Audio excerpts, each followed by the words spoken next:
Son las 10:30 de la noche, 9:30 en Canarias. Irene Pozo. La linterna de la iglesia. COPE. Estar informado.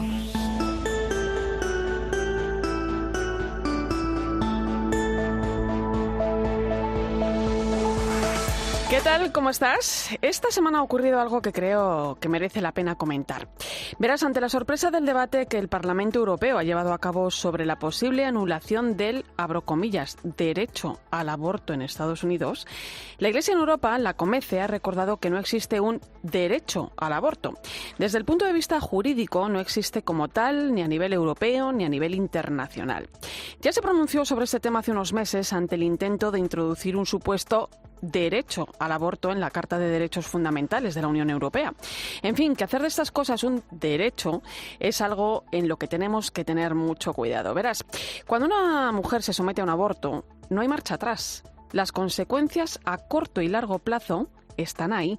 No conozco a nadie que haya abortado y que de alguna manera no le haya marcado esto.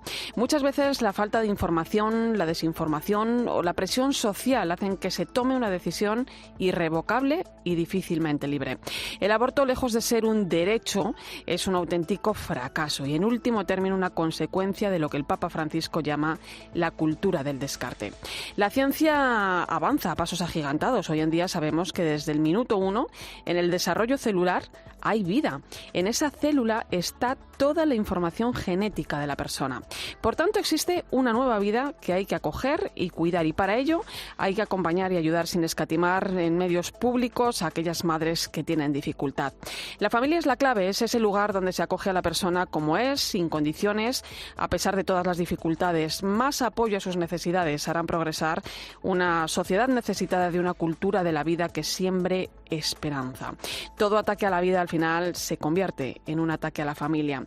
No podemos llamar derecho a algo que atenta contra la dignidad humana. Bienvenido a la linterna de la iglesia. Recibe un saludo de Irene Pozo en este viernes 10 de junio. La linterna de la iglesia. Irene Pozo. COPE. Estar informado. Como siempre, ya sabes que puedes acompañarnos con tus mensajes a través de las redes sociales. Estamos en Iglesia COPE, en Facebook y Twitter, hoy con el hashtag linternaiglesia 10J.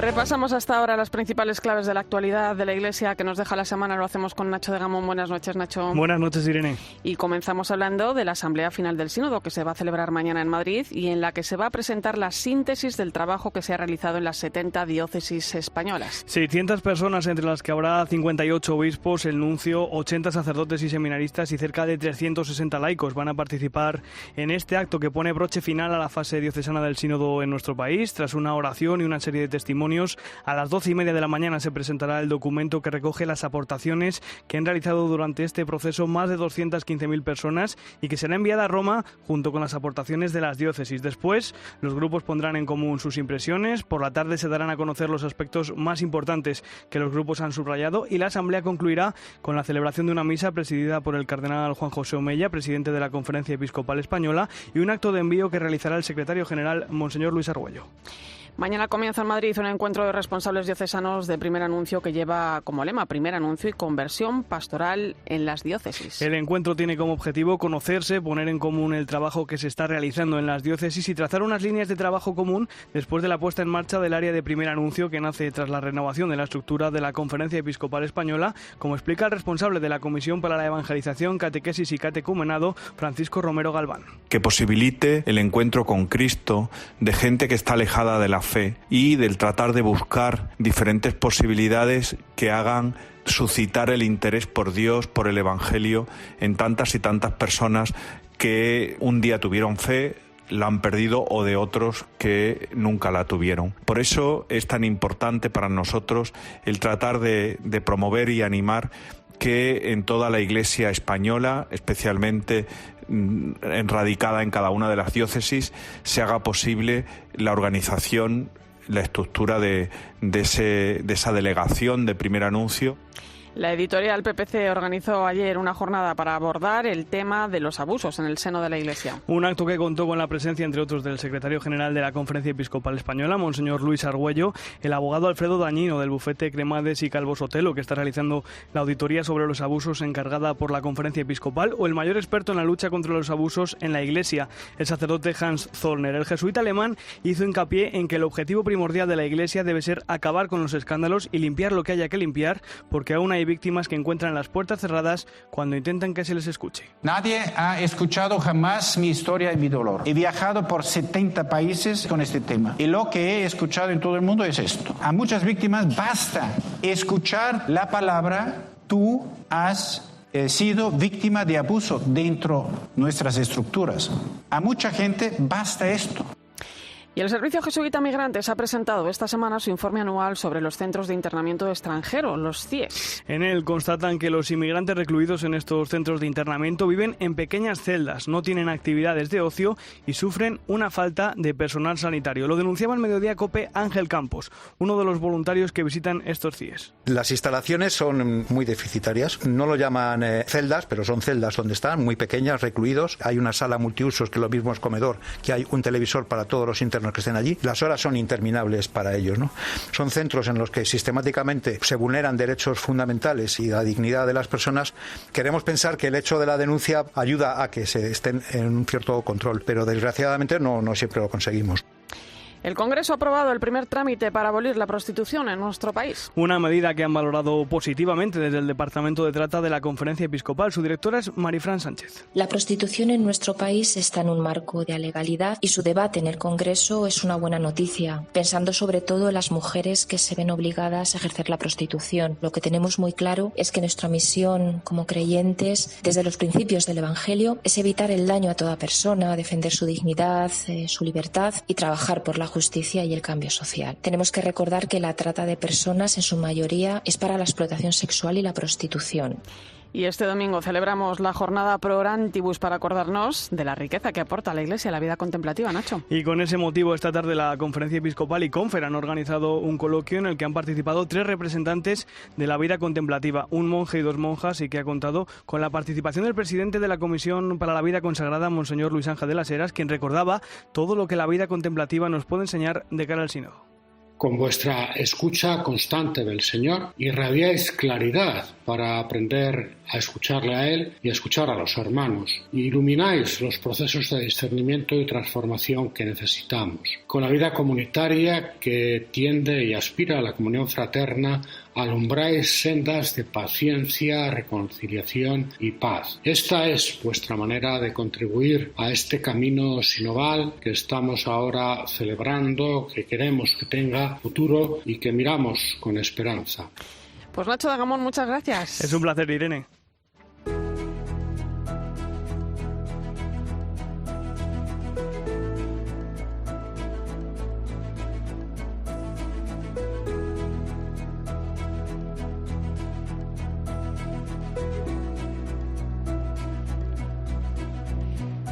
Cómo alumbrar este camino sinodal al que nos invita la Iglesia es algo de todos. También de la vida contemplativa, como acabamos de escuchar. Nos vamos a ir hasta Burgos, exactamente al monasterio de San Pedro de Cardeña. Allí vive Fray José Luis Galiana. Buenas noches.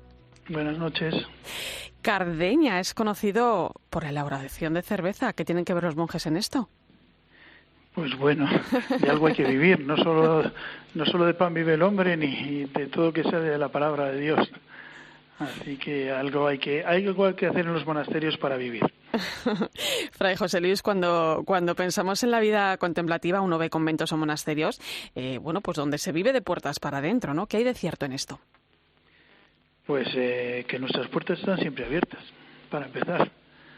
Y las comunidades monásticas, por lo menos las de tradición benedictina, la acogida es algo fundamental en nuestra vida. Y San Benito habla en la regla de acoger pobres y peregrinos. Uh-huh. Y hoy pues no es que vengan pobres y peregrinos, que también, pero todos somos un poco pobres y estamos un poco perdidos por el mundo. Entonces es fácil abrir un hueco para todo el mundo. ¿Cómo es la vida en el monasterio? ¿Cuántos sois? ¿Cómo es el día a día de un monje? Pues mira, nosotros aquí en esta comunidad ahora mismo somos 17, desde 27 años hasta 94. Nuestro día comienza a las 4:35, que suena el timbre. Estamos haciendo horas extras ya. A las 5 tenemos los maitines, el rezo de vigilias. Después tenemos media hora de oración personal juntos en la capilla. Después tenemos un rato de lección divina, el encuentro con la palabra personal, con la palabra de Dios. Después los laudes con la Eucaristía a las 7:30. El desayuno, que ya es hora. Ahí tenemos lo que llamamos los intervalos, pues un tiempo, vamos a decir, personal, ¿no? Para hacer la cama, para lo que sea. A las 9:30 rezamos tercia. Después ya, pues depende quién, pues hay trabajo, hay estudio, hay labores varias en la casa. Hasta la una y, bueno, a las 1:30, 1:15, a las 2 menos 20 rezamos esta. A las 2 es la comida, una necesaria siesta, cortita, pero necesaria. Sí. A las 4 menos 4 rezamos nona. Por la tarde, pues también los novicios tienen clase, hay quien tiene estudio, quien tiene trabajo, un poco depende de cada uno. La agenda es apretada, monástica. Sí, la y verdad hoy además te estamos robando horas de sueño. La gente piensa que nos sobra tiempo. No, en los monasterios nunca sobra tiempo. Y el que sobra tiempo es porque no hace lo que tiene que hacer. Fray José Luis, en este momento la Iglesia está viviendo un proceso sinodal al que todos estamos llamados. Mañana se clausura la fase diocesana en España, hablaremos luego de ello. Y precisamente tú has participado en la Asamblea Diocesana que ha tenido lugar en Burgos. ¿Cómo ha sido esa experiencia? Pues la verdad que ha sido una experiencia enriquecedora. Yo soy muy de diócesis, siempre me he considerado, yo fui seminarista diocesano, con lo cual conozco mucho al clero, en general, el joven y el viejo. Soy muy de barrio, muy de parroquia, pues movimientos que había en la parroquia de los de toda la vida, pues también los conozco. Y luego estamos en una diócesis pues rica en vida monástica, que muchas veces parece que somos esos los que tenemos que rezar por el asunto, pero no hay más participación que esa.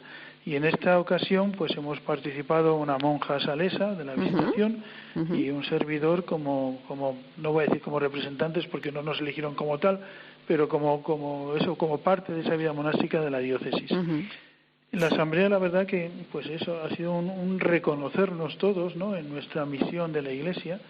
Es una representación de monaguillos hasta el obispo, pues todos.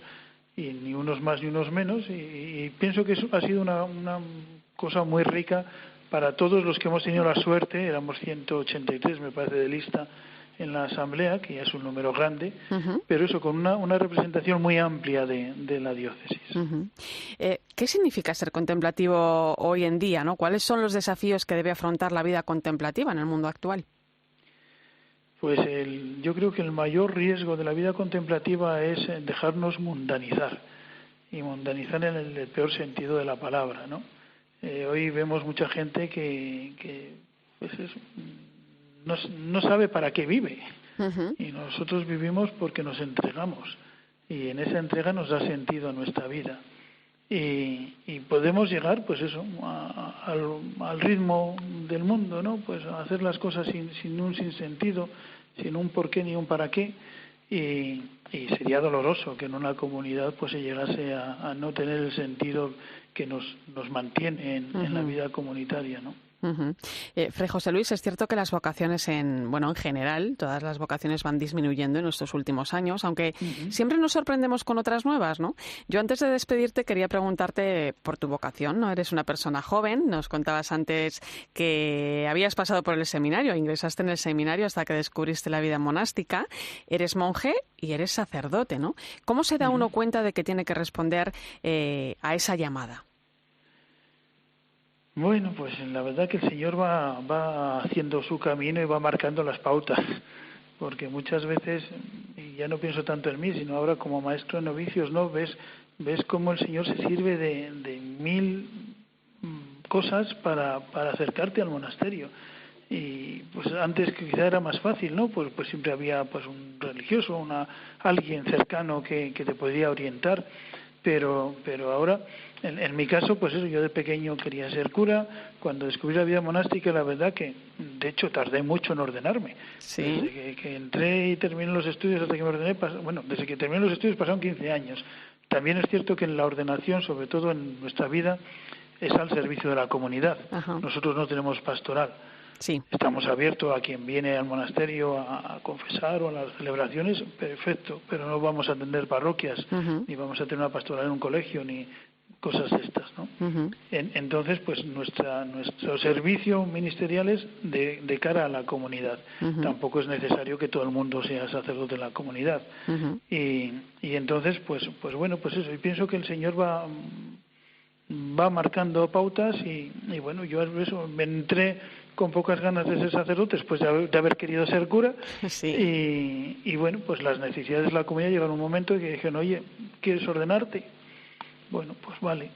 Y no digo que me disguste, porque me gusta, me siento también útil en la comunidad, ¿no? Pero que no es, vamos a decir que no es la guinda del pastel ser padre, ser sacerdote en la comunidad, sino es un servicio más a la comunidad. Yo te voy a hacer la pregunta del millón. ¿Eres feliz? Sí, creo que sí. Pues eso es lo importante, Fray José Luis. Y además creo que es lo único que puede entender la gente sin muchas palabras.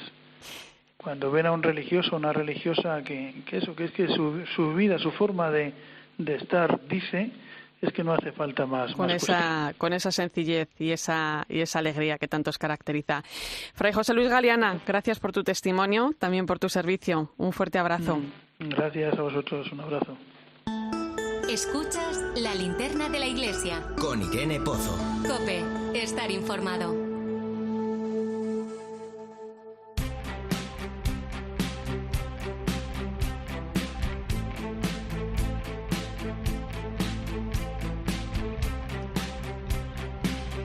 Hacemos repaso de la actualidad en nuestras diócesis. Nos vamos a Murcia, donde ayer celebraron el Día de la Región y concedieron el título de hijo predilecto al obispo de Cartagena, Monseñor José Manuel Lorca. COPE Murcia, Paula Pascual, buenas noches. Buenas noches, Irene. Monseñor José Manuel Lorca Planes es el primer obispo de la diócesis de Cartagena que nació en la misma diócesis en la que es pastor. Ahora ha sido nombrado hijo predilecto de la región de Murcia. Los motivos son muchos, según ha dicho el presidente regional, Fernando López Miras. Cuando se alimenta a tanta gente como lo hace la Iglesia, cuando se da cobijo a quien lo necesita, cuando se realiza una labor social impecable y necesaria. El obispo Lorca Planes se mostraba muy agradecido. Recibir esta distinción para mí ha sido un motivo de agradecimiento muy grande, pero en segundo lugar me he acordado de toda la región. Es el día de los murcianos y es un motivo de un orgullo muy grande pertenecer a esta tierra. Pero sobre todo asegura que en ese nombramiento se acordó de los sacerdotes de su diócesis, de los catequistas y de los voluntarios,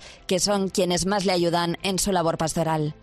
Y en Burgos se ha presentado esta semana el Congreso El Mundo de las Catedrales, que va a estudiar el significado de las catedrales en la cultura occidental desde la Edad Media a nuestros días. COPE Burgos, Raúl González, buenas noches. Buenas noches, Irene. Nada más y nada menos que 350 expertos en historia del arte, arquitectura, arqueología, gestión cultural y difusión del patrimonio acudirán a la capital burgalesa a ese congreso para compartir sus conocimientos. Carlos Izquierdo Yusta es el vicario general de la Archidiócesis de Burgos. Va a abrir el congreso Enric Argue, que es uno de los grandes conocedores de nuestra catedral desde el punto de vista de la arquitectura. Y lo va a clausurar el jueves Mario Botta, que es uno de los arquitectos más potentes, especialmente del siglo XX y parte del XXI. Una oportunidad única, dice el copresidente del Comité Científico del Congreso, René Payó, de conocer investigaciones inéditas. Van a venir expertos de 10 países, expertos de Italia, de Portugal, del Reino Unido, de Francia, de México, de Guatemala, de Ecuador, de la República Dominicana y de otras nacionalidades. Hasta 104 instituciones académicas estarán representadas en este congreso.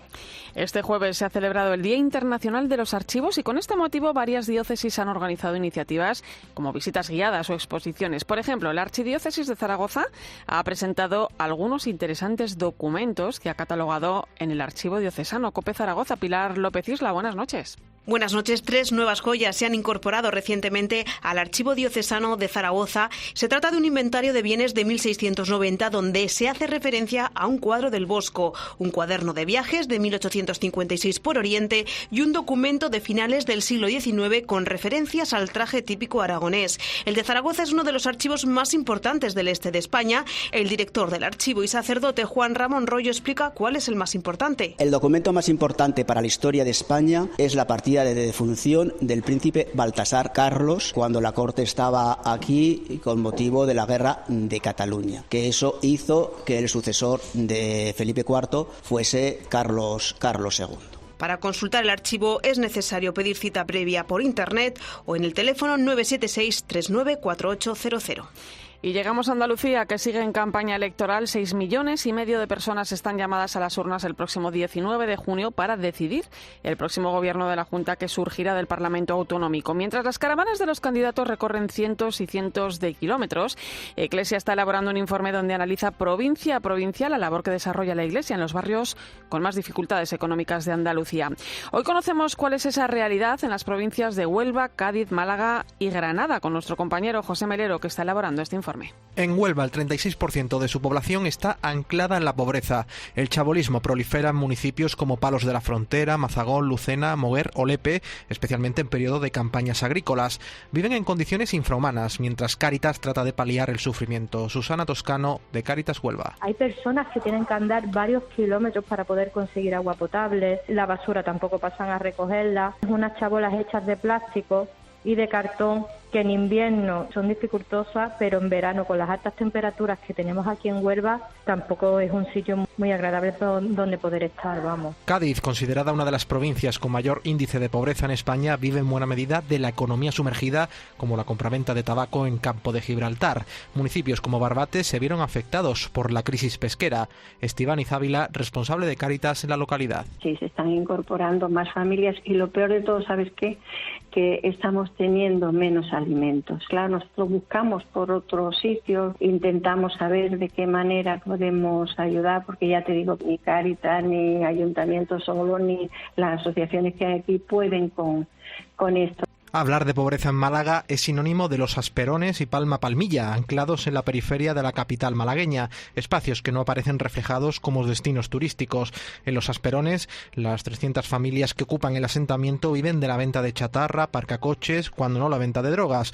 Uno de sus vecinos, Pachi Velasco, trabaja de manera incansable con la Iglesia en darles una dignidad a estos vecinos abandonados por las instituciones. Quienes tocamos tierra todos los días, pues sufrimos el barrio y nos unimos diciendo esto no puede ser. Hay una vocación cristiana de creer que tiene que haber un reino de bien, de justicia, y Asperones es el sitio perfecto para dar de comer al hambriento, para vestir al desnudo, para hacer un montón de obras buenas, porque aquello es un sufrimiento, como he dicho antes, injusto y donde la acción de la Iglesia tiene que estar. En Granada, el distrito norte de la ciudad, que integra casi una decena de barrios, el desempleo, el abandono escolar temprano siguen en aumento. Entre la vecindad reina el hastío por el abandono al que le someten las administraciones.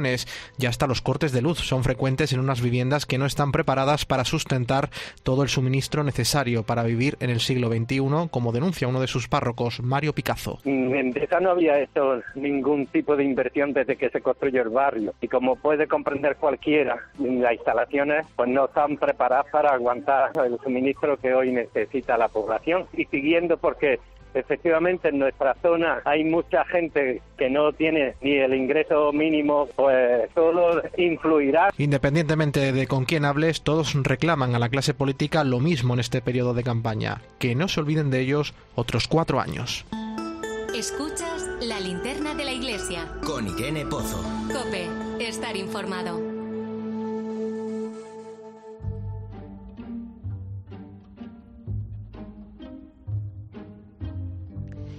Luisa y Juan son parte de los 9 millones de mayores de 65 años que viven en nuestro país.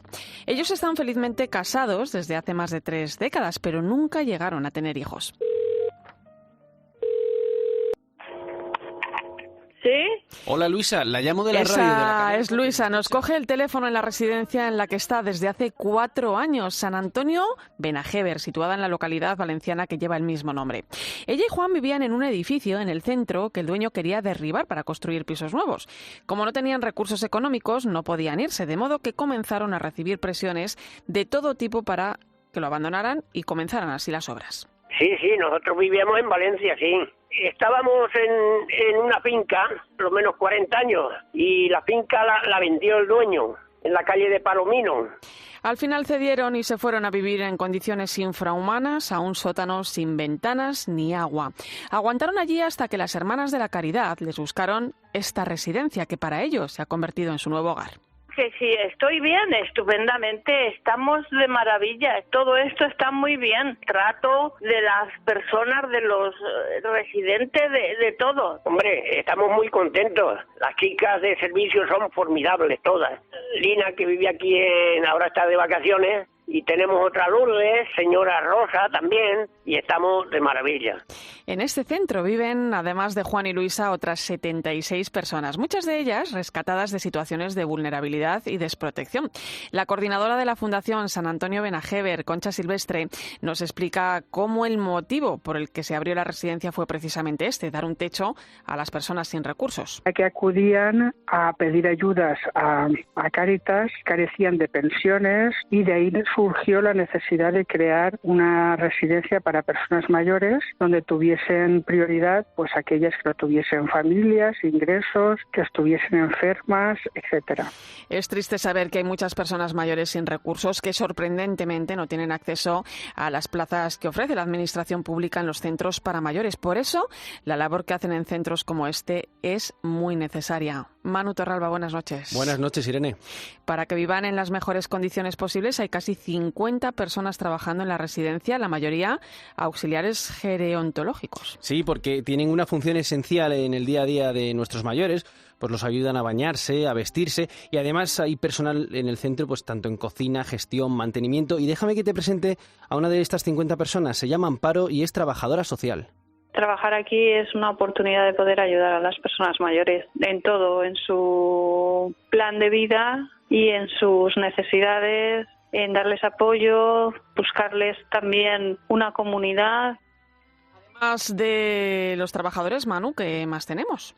Bueno, pues a la residencia acuden decenas de voluntarios que prestan su tiempo para hacerles la vida a estos mayores un poquito más fácil. Helen, por ejemplo, es una profesora de idiomas que ya está jubilada, nació en Alemania, pero se creó en Vigo, y desde que comenzó la pandemia no ha podido entrar en la residencia, pero todos los miércoles por la mañana da un paseo por allí con los mayores y se toman un café. Dice que todos los días vuelve a casa contenta porque sabe que lo que más falta les hace a estas personas es compañía. Echa mucho de menos su casa y su familia, y se les hace muy largo el estar allí porque, claro, las visitas ahora, sobre todo con la pandemia, las visitas han sido muy controladas, y hasta incluso hubo un tiempo que estaban en su habitación cada una. Así es esta residencia, la de San Antonio de Benajever, a 15 kilómetros de Valencia, y se nos han quedado muchas historias por el camino. Personas que hay allí, 78, como Luisa, Juan, Dolores, Rafael, Vicente y otros muchos que allí viven y a los que les damos las gracias. Gracias al trabajo de todas estas personas y gracias a ti, Manu, por traernos esta historia.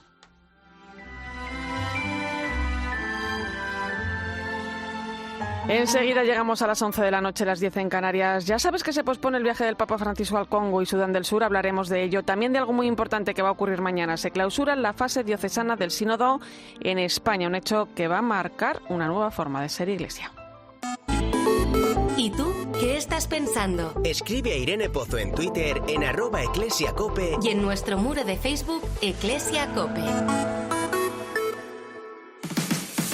Este fin de semana, Cristina tiene un plan. Desde las 10 de la mañana hasta las 2 quiero contarte las mejores historias, emocionarme contigo, reírme contigo. En COPE, de 10 de la mañana a 2 de la tarde, los sábados y domingos, el mejor entretenimiento lo encuentras en Fin de Semana, con Cristina López Slichting.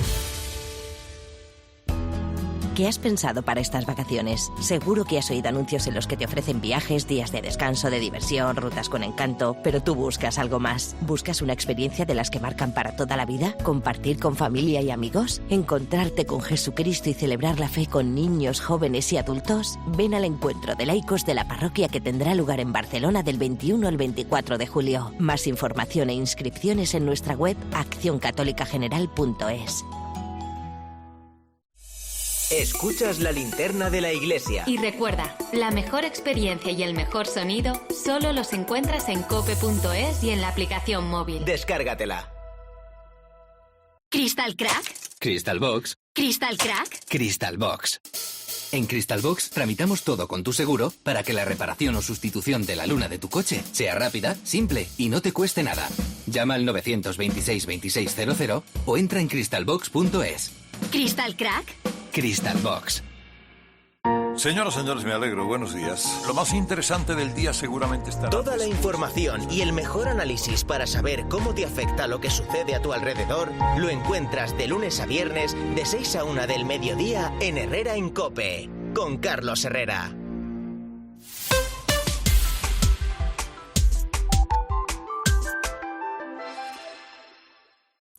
Son las 11 de la noche, las 10 en Canarias. Irene Pozo. La linterna de la iglesia. COPE. Estar informado.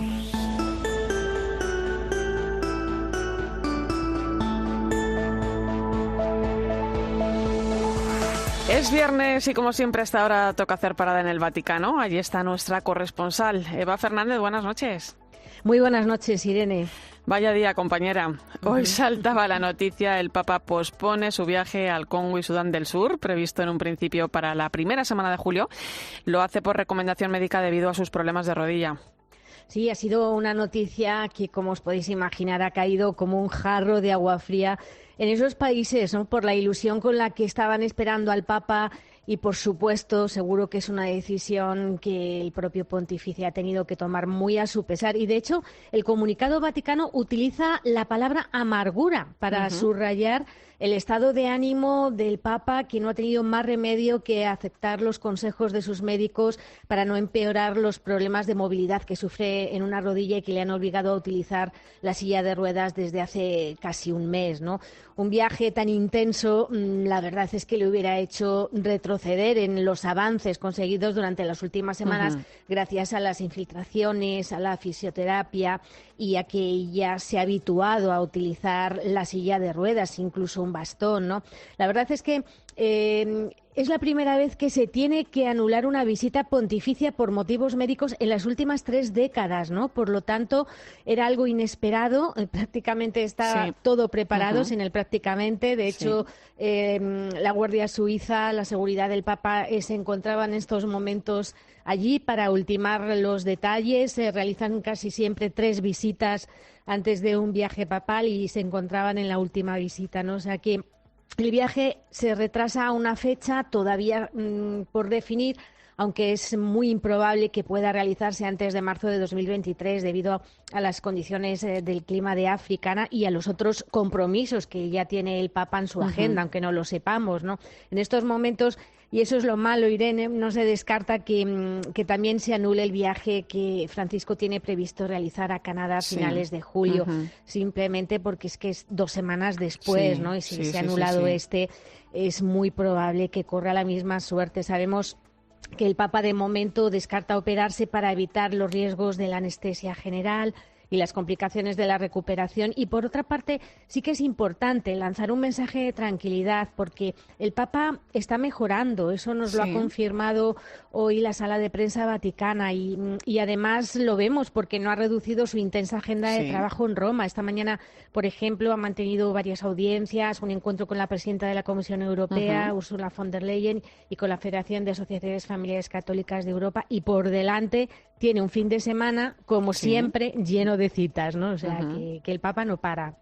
Claro, pero Eva, esto hace crecer también, lo estamos viendo en los medios de comunicación, ¿no? Hace crecer los rumores de una posible renuncia. De hecho, fue anunciar hace unos días, el pasado domingo, si no me equivoco, la visita a finales de agosto del Papa al Áquila y dispararse esos rumores de renuncia al pontificado.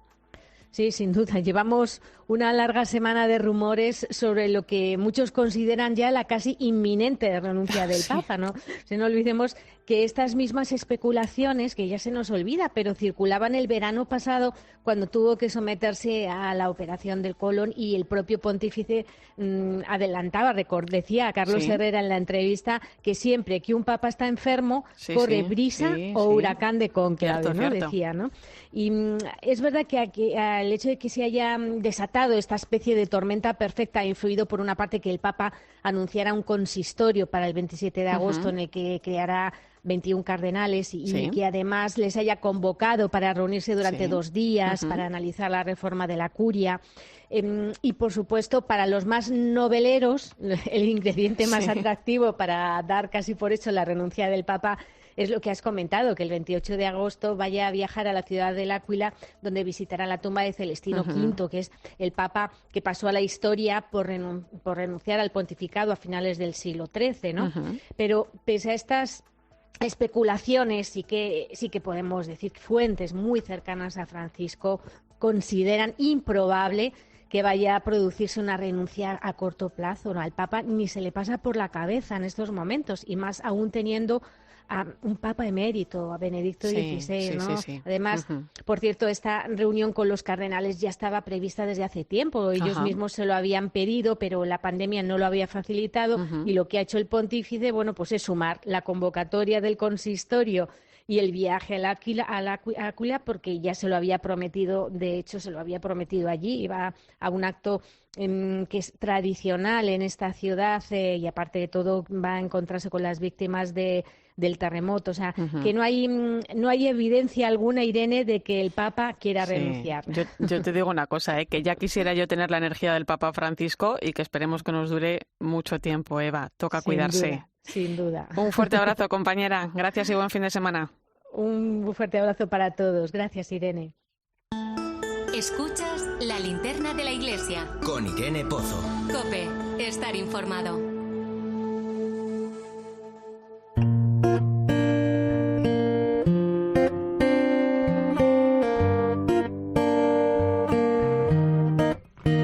Seguro que conoces lo que ocurrió en Portugal en 1917. 3 pastorcitos, Lucía, Francisco y Jacinta, fueron testigos de la aparición de la Virgen de Fátima. Años más tarde, Lucía ingresó al noviciado en la congregación de las Hermanas Doroteas de Pontevedra. Allí fue testigo de nuevas apariciones de la Virgen y el Niño Jesús en un lugar desconocido para muchos que hoy se conoce como el Santuario de las Apariciones. Luis Manuel Romero, director de Laicos, Familia y Vida de la Conferencia Episcopal, buenas noches. Buenas noches, Irene. Oye, un lugar que tú conoces bien y en el que se trabaja para dar a conocer precisamente esta historia. ¿Por qué es tan especial? Bueno, pues es un lugar muy especial porque yo digo que es un trozo del cielo en la tierra, en el casco antiguo de Pontevedra. Un lugar pequeño, pero muy significativo, porque allí tuvimos la suerte de que la Virgen, su Inmaculado Corazón de María, en la vocación de Fátima, se apareciera a Sor Lucía, unos años después de que sucedieran esas apariciones en Fátima, precisamente, ¿no? Que fueron en 1917. En concreto, el 10 de diciembre de 1925 se aparece la Virgen de Fátima y el Niño Jesús, lo cual es algo también peculiar, porque el resto de apariciones solo aparece la Virgen de Fátima. Aquí es el Niño Jesús también, se le aparece a Sor Lucía allí en Pontevedra, en este lugar que es ahora el Santuario de las Apariciones. Luis Manuel, el santuario necesita ser reconstruido de manera urgente, ¿no? ¿En qué estado se encuentra? Bueno, pues la verdad es que por unos motivos u otros ha ido poco a poco con los años deteriorándose y ahora mismo está en una situación ruinosa, por decirlo así. Especialmente la cubierta, que es una parte fundamental de un edificio. Se ha comenzado recientemente la reforma de esa cubierta y el objetivo es seguir llevando a cabo las siguientes etapas o fases de reforma de todo el santuario y también del albergue que hay en esa propiedad. Claro, eso te quería preguntar, ¿no? ¿En qué consiste este trabajo de reconstrucción y qué se quiere hacer con este lugar? Bueno, pues por decirlo así, lo que se quiere hacer es dignificarlo. Es decir, que sea lo que realmente es. Es conocida como este lugar como la Capeliña española, es decir, como el Fátima español. Y cuánta gente desconoce en España Yo mismo hace 4 años aproximadamente no tenía noticias. Ahora sí, ahora soy por decirlo así, un fan de Pontevedra y en concreto de ese lugar, ¿no? Pero ¿cuánta gente desconoce que ocurrió esto en Pontevedra, aquí en España? Que la Virgen de Fátima no solo se apareció en Portugal, sino también aquí en España. Entonces hay que dignificar ese lugar. Y darlo a conocer. Y darlo a conocer. Poner, por decirlo así, Pontevedra en el mapa. Que todo el mundo pueda ir a conocerlo. Y para eso, pues merece la pena que esté digno, que se lleve a cabo esa reforma. Como decía anteriormente, la reforma en sí tiene 3 fases. La primera es la cubierta, porque es algo urgente. Podríamos decir que allí en el santuario llueve, cuando en Galicia llueve, que es bastante frecuente, pues ocurre eso, ¿no? La segunda fase ya es el resto del santuario, que está también bastante abandonado. Y la tercera será la parte de la hospedería o del albergue de peregrinos. Yo imagino que el coste para todo esto es elevado. Cualquier aportación, por pequeña que sea, pues suma este proyecto para que el Santuario de las Apariciones se haga realidad. ¿Cómo puede colaborar la gente, Luis Manuel? Bueno, primero decir que lo primero que deseamos es contar siempre con la oración. Eso es lo que tenemos que pedir en todo momento, ¿no? Y también se necesita que sigamos pidiendo para que ese mensaje que se reveló en ese lugar a Sor Lucía, que fue muy importante, fue el tercer secreto de Fátima, el que se reveló ahí, además de que se pide un mensaje de conversión, un mensaje también de santidad, un mensaje de reparación, que es como se llama, ¿no? Entonces eso es fundamental, que no se olvide el mensaje, que se siga transmitiendo. Y después, es verdad que en este mundo pues necesitamos también la ayuda económica, ¿no? No solo es contar con esa oración que nos fortalece y que la verdad es que es muy gratificante y que la necesitamos, sino también con esa ayuda económica para que ese lugar donde se apareció la Virgen, como digo, siga siendo tan especial y ese mensaje se siga transmitiendo. Para ello hay una página web, www.santuariodelasapariciones.org. Y ahí podemos encontrar las indicaciones para poder colaborar económicamente. La verdad es que cualquier ayuda, por pequeña que sea, será siempre bien recibida. Y también mucha más información de la que te estamos contando. Vamos a repetir esa página web, www.santuariodelasapariciones.org. Ahí, como decimos, pues hay mucha información en torno a lo que se está haciendo. Se pueden realizar también esas donaciones que contribuyan a llevar a cabo esas obras de rehabilitación para que todos podamos disfrutarlo. Ciertamente. Yo creo que merece la pena, sí. No te vayas, Luis Manuel, porque vamos a hablar de algo, pues en lo que también tienes mucho que ver y que decir. Te invito a que te quedes con nosotros, ¿vale? Ahora, a las 11:12 de la noche, 1 hora menos en Canarias, comienza nuestro tiempo de análisis. Me acompañan ya el catedrático de Teología Moral de la Universidad Pontificia Comillas, Julio Martínez. Buenas noches. Buenas noches, Irene. Buenas noches a todos. Y la directora de Eclesias, Silvia Rozas, ¿cómo estás? Hola, muy buenas noches. Aquí esperando entrar ya en el tema. Vamos a hablar de algo muy importante que va a suceder durante la jornada de mañana sábado. Va a tener lugar la asamblea final del Sínodo en España. Luis Manuel Romero, además de responsable de Laicos, Familia y Vida, ha ejercido como secretario del equipo sinodal de la Conferencia Episcopal. Quiero empezar preguntándole a él, ¿no? Con este encuentro damos por finalizada la fase diocesana del Sínodo en España. ¿En qué va a consistir? ¿Qué nos espera mañana? Bueno, pues mañana nos espera vivir un día histórico e inolvidable para la Iglesia en España. Vamos a tener un gran encuentro de comunión, de sinodalidad. Queremos que sea un encuentro también de familia, de convivencia, de fiesta, celebrativo, porque vamos a concluir esta primera etapa de un proceso que no finaliza aquí, donde a lo largo de este curso, un tiempo corto pero considero intenso, todas las diócesis españolas han estado haciendo esta experiencia sinodal. Es decir, una experiencia de escucha mutua, una experiencia de discernimiento, de caminar juntos, escuchándose mutuamente, escuchando principalmente al Espíritu Santo, para ir descubriendo por dónde nos quiere llevar en estos momentos en la vida de la Iglesia en España. Han participado más de 215.000 personas en el proceso, lo cual consideramos que es un éxito. A mí me tocó también organizar hace 2 años aproximadamente el Congreso Nacional de Laicos. Y ya fue un gran acontecimiento eclesial. Participaron 7 veces menos que en esta experiencia. Por lo tanto, creo que para la Iglesia española mañana va a ser un día, como digo, inolvidable, porque concluye todo este proceso, toda esta primera etapa de escucha, de consulta, de discernimiento, de intentar caminar juntos como Iglesia en España, para cambiar el modelo de ser Iglesia, que eso es lo fundamental. Luis Manuel, también es bueno hacer un poco de autocrítica, ¿no? Yo te quiero preguntar si crees que, ¿dónde nos ha faltado quizá poner el acento, ¿no? O si hemos tenido alguna carencia.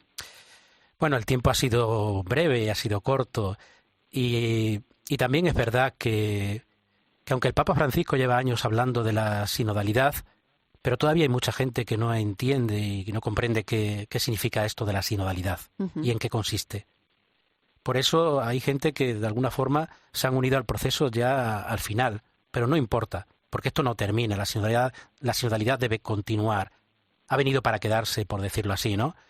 Es algo constitutivo de la vida de la Iglesia, es un estilo, un dinamismo, un modo de ser Iglesia.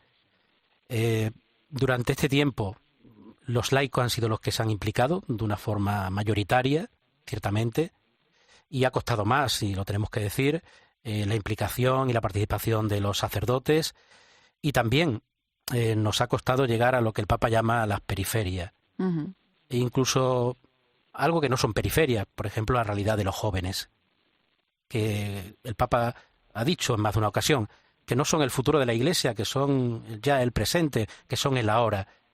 Ese es un reto, no hemos llegado a muchos jóvenes y tampoco alejados o ausentes, es decir, esa gente que se encuentra, como digo, en las periferias de la Iglesia, esa gente que no participa habitualmente en la vida de nuestras comunidades cristianas. Silvia.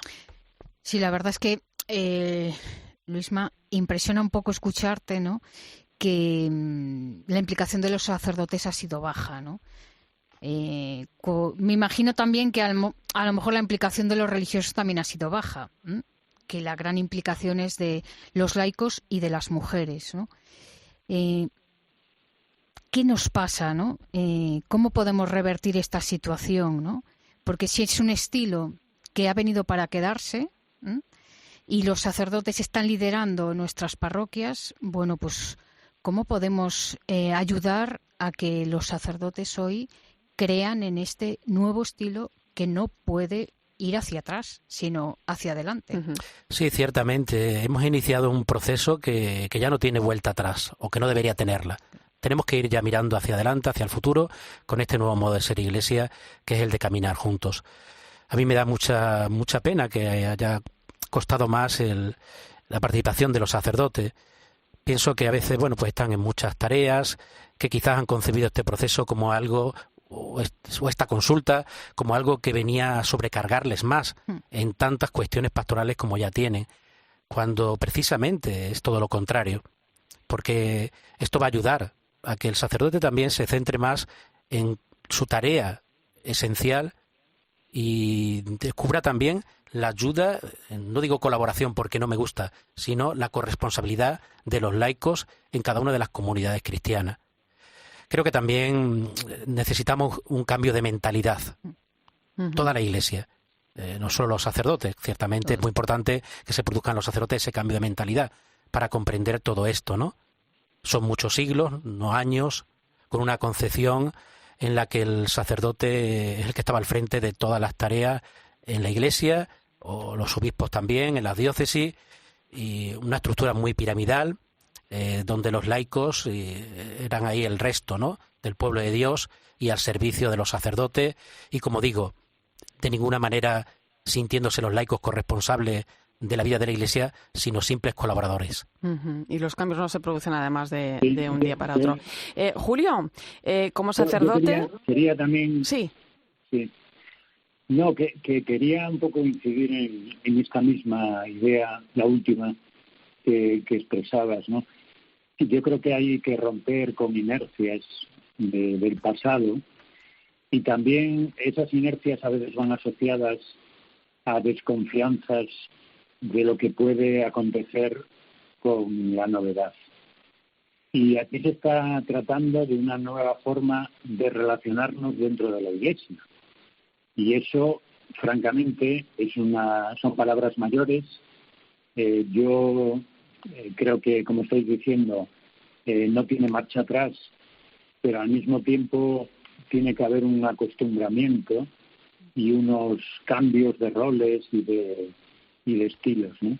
Entonces, esto efectivamente es como una nueva forma de ser, de relacionarse, y hacerlo con el fundamento de porque seguimos a Jesús y porque buscamos la voluntad de Dios en lo concreto de la vida, es por lo que queremos hacer las cosas mejor, ¿no? Uh-huh. Yo antes decía, ¿no?, que los cambios no se producen de un día para otro, pero creo que esto, es un paso importantísimo el que se ha dado, como bien decía Silvia. No hay marcha atrás. Sí, yo creo que es un estilo que ojalá no nos inunde, ¿no? El estilo del discernimiento, ¿no?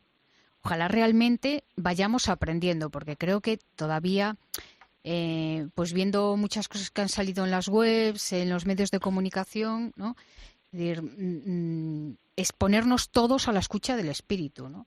Y muchas veces saldrán cosas que no van conmigo, pero si todos nos ponemos a la escucha y se ve que es por ahí, ¿no? Es decir, esto no es un parlamento que ahora votamos y ahora tal. O sea, es un aprendizaje difícil de explicar, desde luego muy difícil de explicarle a los periodistas, ¿no? Sí, yo creo, Silvia, que ahí es donde está la clave. Y el objetivo de la sinodalidad y de este proceso no es otro sino el discernimiento. Y es algo que nos cuesta, que tenemos que aprender y que tendremos que ir haciendo poco a poco realidad. El que no se trata de cuál es mi opinión o tu opinión, sino ponernos a la escucha del Espíritu Santo. ¿Qué es lo que el Espíritu Santo nos está pidiendo en estos momentos como Iglesia? ¿Qué es lo que nos está pidiendo a cada uno de nosotros desde nuestra vocación? Desde esas tres vocaciones que se complementan y que se enriquecen mutuamente, y creo que esto es fundamental. La vocación a la vida consagrada, la vocación laical, que nos cuesta a veces comprender eso, que el laicado es una vocación. Discernida, además. Discernida, además, claro, y como decimos, no una vocación residual o por defecto, sino una vocación también como llamada a un lugar concreto y a una misión concreta en la vida de la Iglesia, y la vocación al ministerio ordenado, ¿no? Desde ahí hay que hacer ese discernimiento para que al final eso no nos quedemos como en estos días en un tema o en otro, claro, en contenidos. Quizá eso no es lo fundamental. Ya el hacer este proceso, el hacer este camino, creo que ahí es donde está el éxito. Uh-huh. Y el que sigamos haciendo ejercicio de discernimiento, porque esto no ha terminado. Es decir, que cada día nos preguntemos hacia dónde nos quiere llevar el Espíritu Santo. También Julio lo decía antes. Todo esto nos debe llevar a una conversión. Primero una conversión personal, a poner a Cristo de nuevo en el centro de nuestras vidas. Y después ya se producirá también esa conversión pastoral, esa conversión comunitaria, esa conversión de nuestras estructuras, ¿no? Pero si no se produce previamente la conversión personal, es imposible que llevemos a cabo también la conversión de estructuras, ¿no? Y todo pasa por hacer ejercicio de discernimiento, preguntándonos siempre, porque ese es el objetivo, esa es la meta, la evangelización.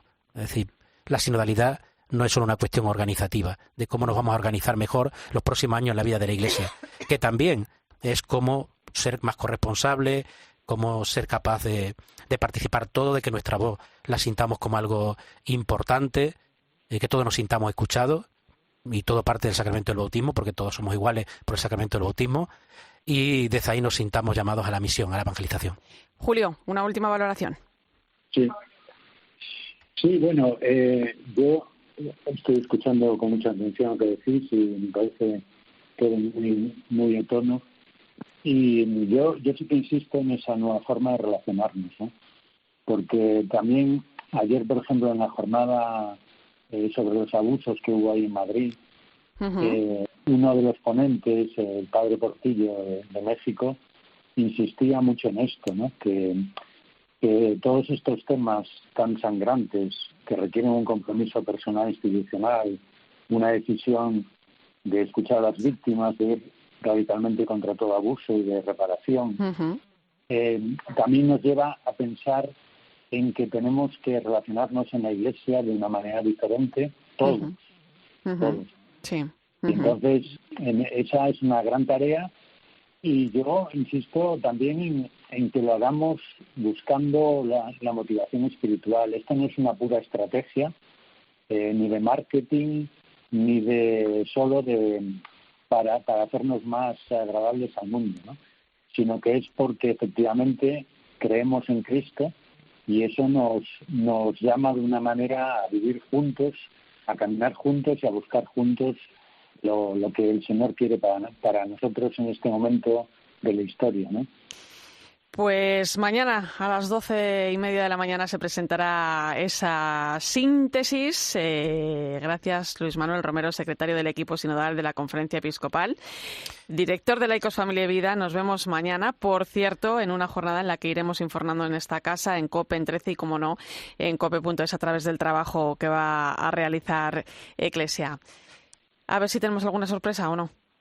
La sorpresa no la da siempre el Espíritu Santo y tenemos que estar abiertos a Pues entonces tenemos ella. que estar abiertos a ella, claro que sí. Gracias, Irene, por este programa que podemos considerar sinodal también, porque es una experiencia donde está la vida consagrada, está y los laicos y está también, estoy yo, del clero, ¿no? Lo Es intentamos. decir, hemos hecho un programa sinodal también en esta noche. Lo intentamos.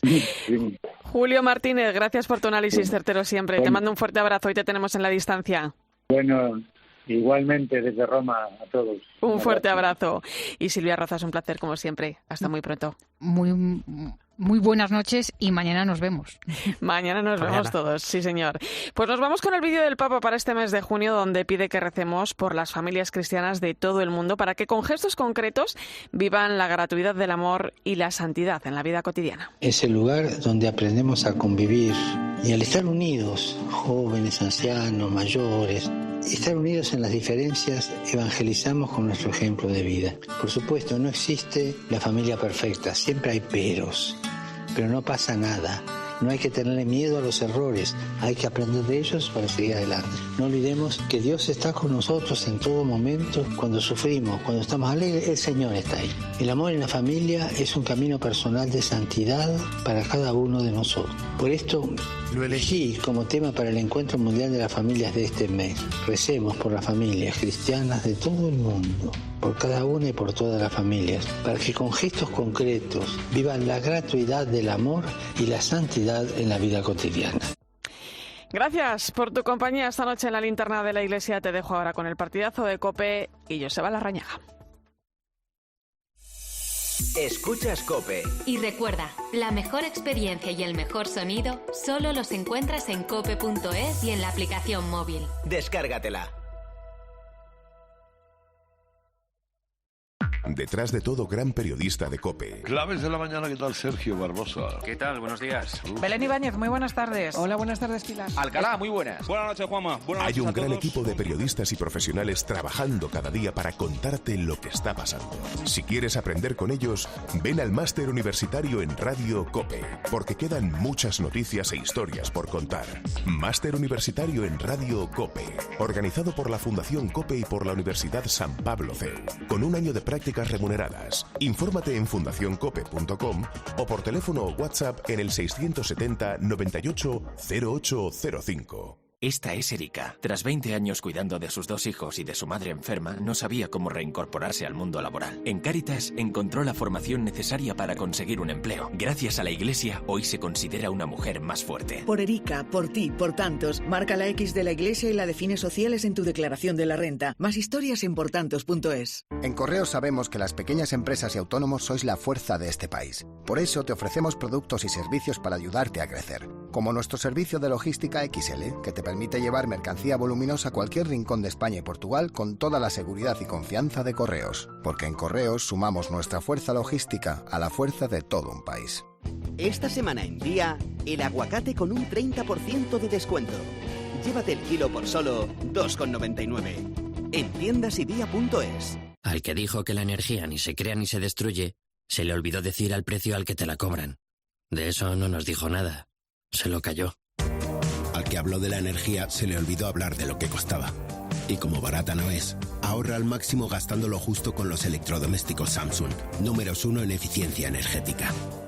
¿Por qué está subiendo el precio de la vivienda? ¿Cómo puedo ahorrar en la cesta de la compra? ¿Qué es la ley de segunda oportunidad? Eso de lo que todo el mundo habla en la calle y te afecta, solo se lo escuchas a Pilar García de la Granja de lunes a viernes desde las 6 de la mañana en Herrera en COPE con Carlos Herrera. Los establecimientos obligados a no tirar la comida. Van a estar obligados, Carlos, a ofrecer a los clientes las sobras de lo que no hayan consumido. Y también a las 9:30 de la noche en La Linterna con Ángel Expósito. No hay más que ir a la compra y alucinar, Pilar. Lo peor es que esto no va a parar. Hay que intentar ahorrar, ¿no? El mejor análisis para saber cómo afecta a tu bolsillo lo que sucede a tu alrededor lo encuentras con Pilar García de la Granja en Herrera en COPE y en La Linterna.